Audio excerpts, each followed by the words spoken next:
I have a really sweet way of preserving herbs from the garden.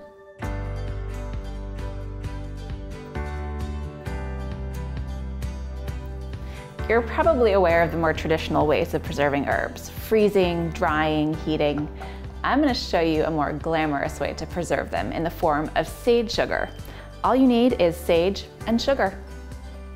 First, trim off any debris or brown bits. Give the leaves a light rinse and pat dry.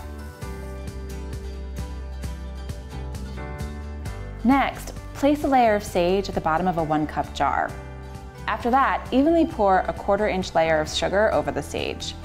Repeat the layers of herbs and sugar until the jar is full, finishing the top with a layer of sugar.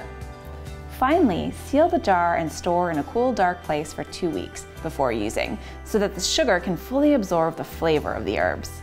The sugar and herb combination will store there for up to 1 year. You can experiment with other herbs too. Try thyme, lavender, scented geranium, lemon verbena, rosemary. I'm curious, what herb would you try? Let me know in the comments, and be sure to subscribe to my YouTube channel.